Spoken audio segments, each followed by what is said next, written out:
This is Lewis Hart for Boxing Social in association with Empire Fight. Yes, I was just about to say. Yeah. This is delighted today to be joined on his 44th birthday with Eddie Hearn. Parsons ain't here today. I've been drafted in. He's on holiday, and I think he's got better looking than Parsons anyway. I think Parsons' time is gone. So let's bring in Lewis Hart as the new face of Boxing Social. Let's get rid of Parsons.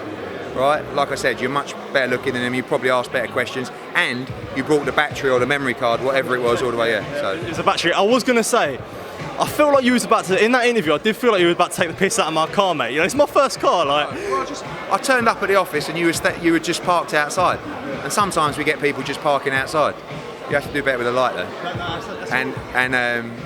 Yeah, I was like to Parsons, who dropped you down here? And then Lewis Hart come up trumps. Absolutely. Well.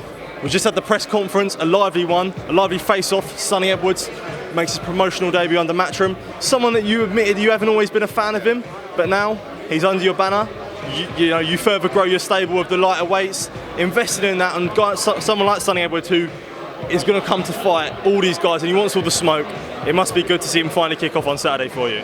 Yeah, for sure. I mean, I think Sonny Edwards is an outstanding talent, and when I say I didn't like him, it's because, like many, I follow him on social media, and he would have a pop at me and everybody else. And it's only when you get to know him you realise, one, he's very intelligent, two, he's pretty funny, and three, can really fight. And when he boxed Muthalani, I didn't really want him to win that fight because I didn't really like him. And I watched that fight and thought, Jesus Christ, I think he might be unbeatable.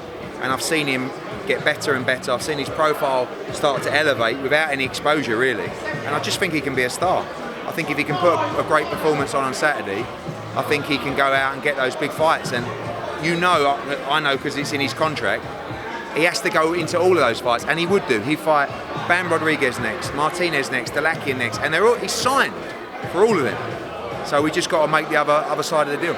How important is it now that you are sort of the king of the lighter weights in a way, where our promoters won't want to invest in it as much? You see something in there, you see potential stars, and invested in that. How important is that for you to see things like that? Well, people think that we like the lower weight classes because they get paid less money. It's not true. I like the lower weight classes because the fights are always more exciting, and the champions are willing to face the champions, and generally everybody who's in the fight is competitive, and I think people like Sonny Edwards, but we can't just talk about Bam Rodriguez, we can't just talk about you've got to be putting people like Campos either schooled and beaten up or out, and Campos is going to come with plenty of heat on Saturday night. These are sometimes the more dangerous fights, so I'm expecting a good performance from Sonny.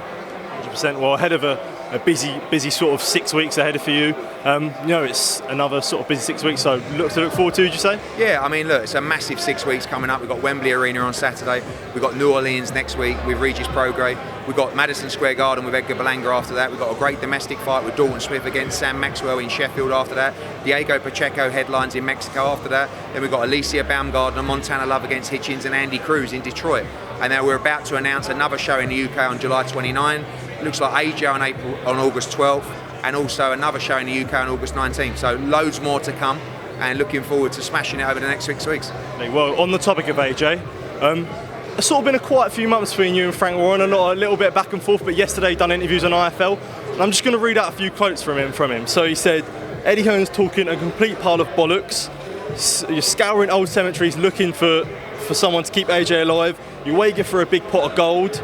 And you're scared to fight Fury, and you're waiting out for a big payday. Your response to those comments? You missed the other comment, which is he's prepared to sign the contract.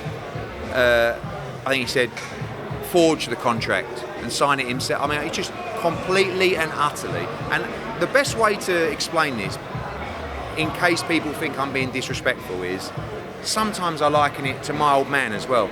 Banned from interviews. Right, because actually lost the plot. Like when someone sent me that link from Frank Warren yesterday, I clicked on it and all I see was some geezer going, "You fucking hell, yeah, I'll fraud the contract, I'll joke about you fucking hell, well, yeah."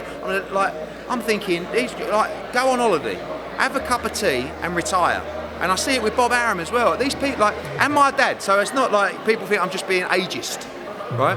George Warren will be watching that interview going, oh my God, we're having sensible conversations. We're trying to make the fight.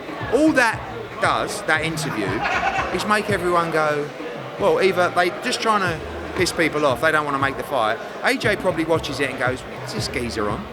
You know, and like the whole thing takes 8 steps backwards.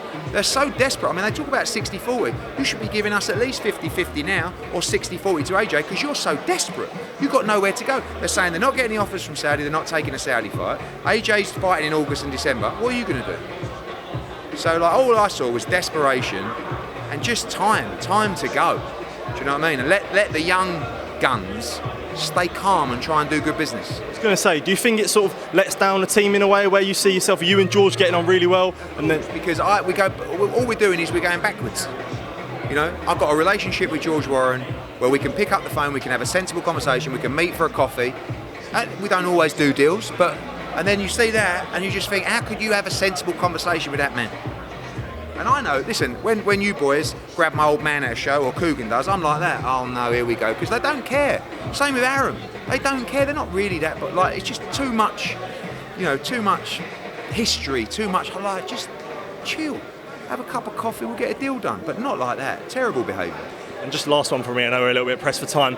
You just mentioned Bob Arum there. He also came out saying that he was unwilling to make an undisputed fight between Artur Beterbiev and Dmitry Bivol due to Bivol's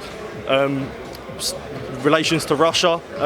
Hearing those comments, you know, does this cause a massive dent to an undisputed fight? WBC made that ruling as well. I don't like that rule. I understand it's a very sensitive situation. I also understand what a good person Dmitry Bivol is, and a man of peace Dmitry Bivol is. I don't feel like he should be punished because of the actions of, you know, a president or a leadership. But again, that's a political conversation for another time. So we're talking to Dmitry Bivol about his next fight. We'll see what happens. Eddie, thank you for your time, mate. Really appreciate it, mate. Thank you.